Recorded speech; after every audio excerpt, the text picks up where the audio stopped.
Hey y'all, welcome back. Do you hate being asked what's for dinner? It can cause stress some days, but let's plan ahead and use simple tips so we can answer that question with ease every day of the week. Every Monday, as part of my easing back into the week, I scan my fridge, freezer, and pantry for any ingredients that we have on hand that could be put together to make meals. Kind of a use what you have strategy. These quick tips to get dinner on the table that I'm going to share with you in this video will help you meal plan more easily. Welcome to Mom Motivation Monday. This is a weekly series for moms in the trenches of motherhood to get equipped and feel encouraged for the week ahead, caring for our homes and families. My name is Jamie Erickson. I'm the founder of the Stay-at-Home Mom Survival Guide and your host here each week.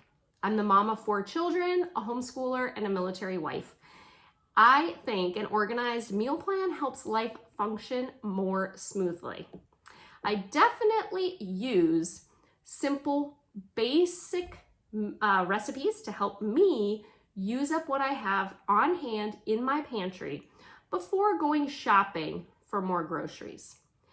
It saves time, it saves money. This helps maximize our household budget and gives me a little more flexibility with how many times I visit the grocery store each week, because that can be tough, especially if you have young kids that you have to bring along with you. Here are some quick tips for making meals that save time. I've put a lot of this into my guide, Meal Planning Simplified, that is available in the Stay-at-Home Mom Survival Guide shop. For today, here are some meal planning basics to get you started. Tip 1, make condensed soup your friend. There are so many varieties of condensed soups. You can buy organic or not, depending on your budget and your preference. You can really make interesting and simple meals with them. For example, take 1 can of cream of broccoli soup, pour it over chicken breasts in a 9x13 pan, add 1 to 2 heads of chopped broccoli. You can thin out the soup with some water a little bit prior to pouring it over the meat if you would like to kind of create a larger volume of cooking liquid, but you certainly don't have to.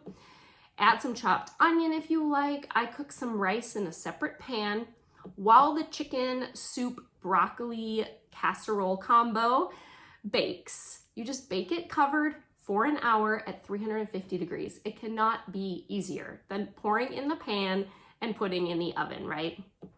This takes you about 10 minutes to prep and gives you a whole hour to do something other than stand over the stove in the kitchen.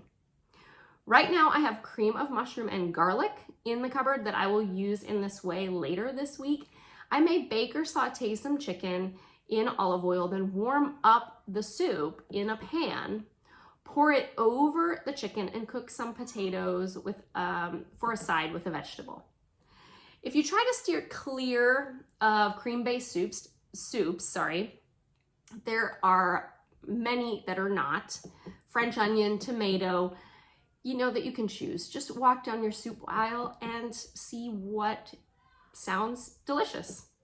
Even chicken noodle soup poured over some sauteed chicken with vegetables would be a great easy meal. Or chop up the chicken and add it to the soup. Simple. You could use ramen as a start. I know this sounds really, really simple, but hear me out. Add some vegetables and chicken to it if you really want a meal on the cheap, and grocery costs keep going up. My kids actually have each learned to make their own meals with ramen. They chop up a carrot to add to the cooked broth after the ramen is done, and they just love it. And they do it all on their own with supervision, of course. It makes them feel independent and teaches them how to make a simple meal for themselves. Tip 2, keep an eye out for ways to make favorites with shortcuts. So for example, you can take a can of stewed tomatoes, or 2, depending on the amount of sauce you want to make.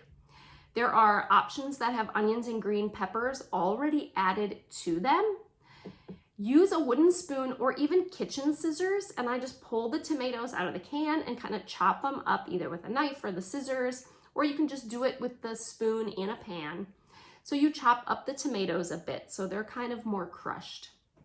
Or you can just whiz them up in the blender or the food processor that's super fast before you put them in a saucepan. So you warm it up, you already have tomatoes, green peppers, and onions ready to go. You could, prior to this, in the saucepan, saute some garlic and olive oil, then add the tomatoes in, or just season with garlic powder after it's in the saucepan, either way.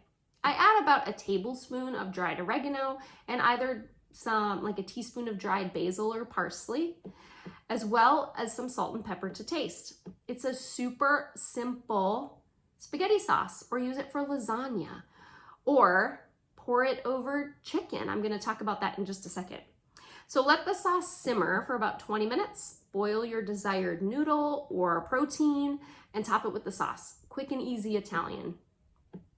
Tip number 3 is don't underestimate the leftovers. I know some people love leftovers, some people do not, but hear me out on this.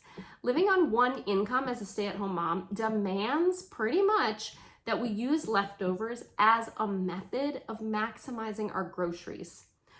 It maximizes our dollars, it saves us time. I always make family style meals, just kind of bulk it up a little bit extra, because it usually means I get 2 meals for the price of 1. So example, just doubling the recipe. What are you using your freezer for, if not to house your free meals of leftovers? Think about it this way. Having leftovers in the fridge means you can take out a meal that you don't have to cook, just reheat it, very worth it. So I highly recommend doubling recipes so you can freeze half of it and have another free meal. All right, so don't be bored by your leftovers. You can tweak them just a bit when you rewarm them so that the meal is not just left over. Baked chicken can get diced and transformed into chicken salad, or pulled and mixed with barbecue sauce for sandwiches. Meat seasoned with taco seasoning can be tacos one night, and a big plate of nachos next week, taco salad, or filling for breakfast burritos. If you keep fresh vegetables on hand, you can wash, chop, and add them to the dinner plates. Don't even cook them. It's better for you anyway to eat them raw. Super simple time saver. So these tips are all about saving time, saving money, and using what we have to its full extent. Working within a set budget can be hard, especially when grocery prices are really high. But these tips work no matter what the cost of food, because they help you work within set meals and stay organized. Start to think about what foods you like to eat or meals you like to make. You can change up recipes very easily using things in your pantry that would normally be forgotten. Meal planning tips are a key to a more organized life as a mom. Hopefully some of the above tips will help make what's for dinner a less stressful question to answer. Get those kids in the kitchen with you too. All of these simple meals are very easy for kids to help with. Please follow the Stay at Home Mom Survival Guide by liking and sharing this video. Then hit subscribe to be notified every Monday when a new episode of Mom Motivation Monday is ready for you. So you can subscribe to my free newsletter to receive weekly updates plus snippets of mom motivation via email. Meal Planning Simplify that I mentioned earlier in this video is a huge helper tool for you. It gives you 9 weeks of meal plans so you can set the plan and have an organized system of healthy meals, easy meals that are kid approved. That is available in my shop on the Stay at Home Mom Survival Guide. The link is in the video description. What are your best meal planning tips or favorite easy recipes? Leave a comment to share. We can all learn from each other. Until next week, have a great Monday, and I'll see you next week here.